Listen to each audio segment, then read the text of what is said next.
nama y'umunsi, shaka Imana hamwe n'umutima.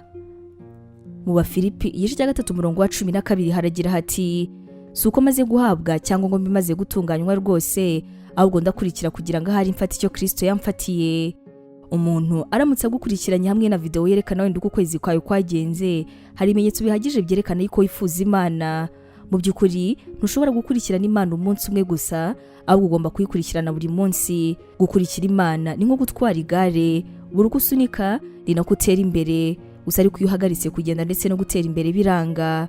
Umubano n'Imana rwose uragenda, iyo uretse gukomeza gutwara byose birahagarara, gusa ariko iyo wiruka ibintu byose biragenda ndetse n'ishyaka ryawe ku Mana rigakomeza gutera imbere.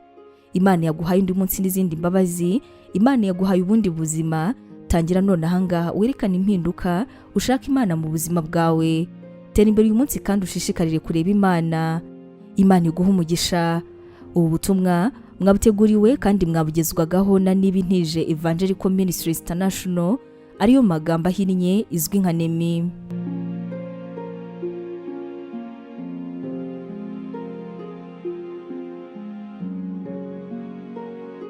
Waba utekereza ko wahamagariwe gukora umurimo w'Imana? Wifuza inyigisho nyinshi se zisohoka buri munsi zagufasha mu buzima bwawe kandi zikagukomeza mu bibazo?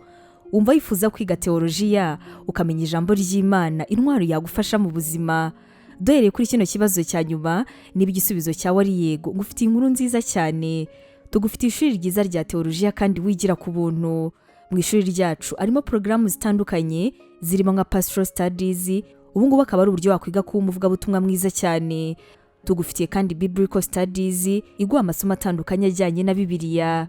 Uzanasanga kandi Christian Counseling, zikaba ari inama za Gikristo zizagufasha mu buzima bwawe kandi zigagukomereza umutima.